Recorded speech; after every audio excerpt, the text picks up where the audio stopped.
నియోజకవర్గంలో చేసుకోవాల్సిన అభివృద్ధి పనులు చాలా ఉన్నాయి. ఇప్పుడు ఈ వేదిక మీద అందరు పెద్దలు ఉన్నారు కాబట్టి, మీరు కూడా చాలా మంది అందరు ఉన్నారు కాబట్టి అసలు ఒక ప్రెస్ మీట్ పెట్టి చెప్తాం అనుకున్నాం, కానీ ఇప్పుడే చెప్తా. తొర్రూరులో మనకి 100 పడకల ఆసుపత్రి టెండర్ అవడం జరిగింది. అతి త్వరలో తొర్రూరులో 100 పడకల ఆసుపత్రి పనులు ప్రారంభమైతే, ఇంకా త్వరలో తొర్రూరులో ఇంకా వేరే పనులు కూడా కొన్ని అయితే అయినాక చెప్తా. అన్ని కూడా రాయపర్తి మండలంలో గోడౌన్ శాంక్షన్ అవ్వడం జరిగింది. అట్లనే రాయపర్తి మండలం కోతిరెడ్డిపల్లి విలేజ్ లో, అట్లనే కిస్టాపూర్ లో మొత్తం ప్రతి ఇంటి పైన కూడా సోలార్ ప్యానెల్ పెట్టడం జరుగుతుంది. ఇది ఒక మోడల్ విలేజ్ లెక్క అవుతుంది.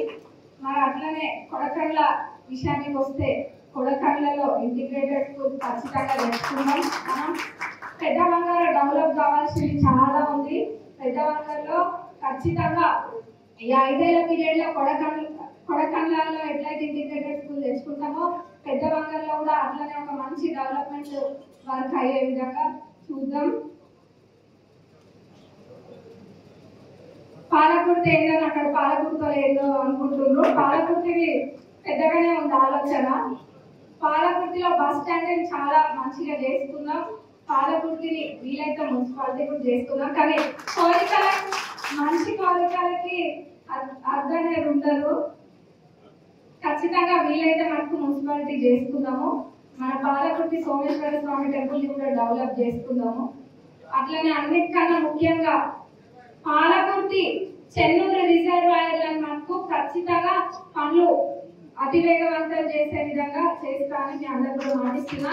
ఈ 5 ఏళ్ల పీరియడ్ లో ఖచ్చితంగా పాలకుర్తి చెన్నూరు రిజర్వాయర్ కంప్లీట్ అయితే, దేవరూపల వస్తే దేవరూపల్లో కూడా ఒక పెద్ద పని అవుతుంది. అది అయినాక మీకు చెప్తా.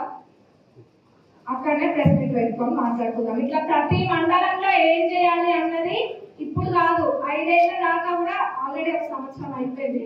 4 ఏళ్లలో ఏం చేయాలి అన్నది ప్రతిదీ కూడా నాకు క్లారిటీ ఉంది. నేను మీకు చెప్తేనే అది చేసినట్టు కాదు. ఎడిటోలు ఎంత ప్రశ్నించినా నేను వెంటనే కౌంటర్ చేయాల్సిన అవసరం లేదు. ఎందుకంటే నేను ఏం చేస్తున్నానో నాకు తెలుసు. అది పని అయినాక మీకు తెలుస్తుంది. అంత మటుకే నాకు లెక్క. ఎవరో ఏదో వదులుకుంటే అది వాళ్ళ కర్మకు నేను వదిలేస్తా. ఎక్కువ నేను అట్లాంటివి పట్టించుకోను. మరి మరొకసారి మీ అందరికీ కూడా ధన్యవాదాలు తెలియజేస్తూ ముగిస్తున్నా. Thank you.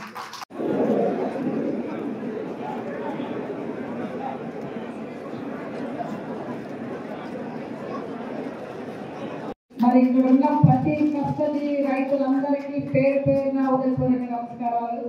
మరి అదేవిధంగా పాలకుర్తి నియోజకవర్గం నుంచి కదిలి వచ్చిన ప్రతి ఒక్కరికి పేరు పేరున ఉదయపూర్వక నమస్కారాలు. మరి మీడియా మిత్రులందరికీ ఈరోజు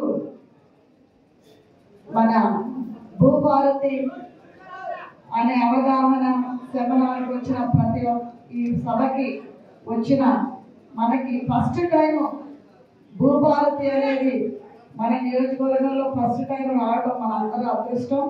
మీ అందరికీ తెలుసు, మనం పాలకుర్తి అంటే ఎప్పుడు ఫస్ట్ టైమే, బ్యాక్గ్రౌండ్ వెళ్ళడం కూడా ఫస్ట్ టైమే కదా మనకి.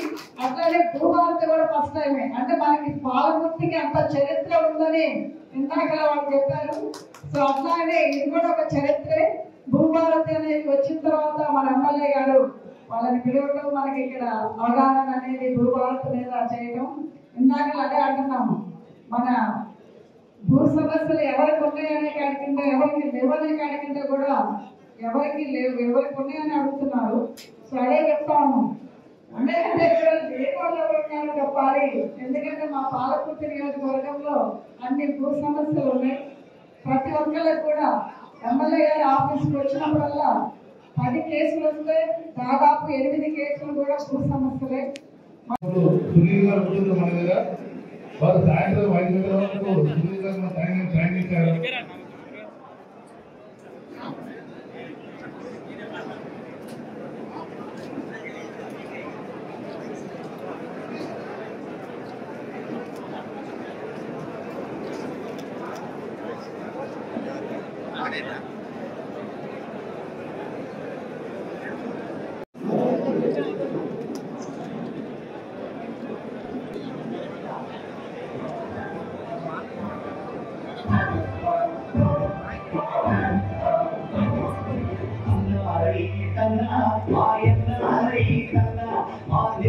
నీవే సత్తు నీవే అన్న అదే కన్నా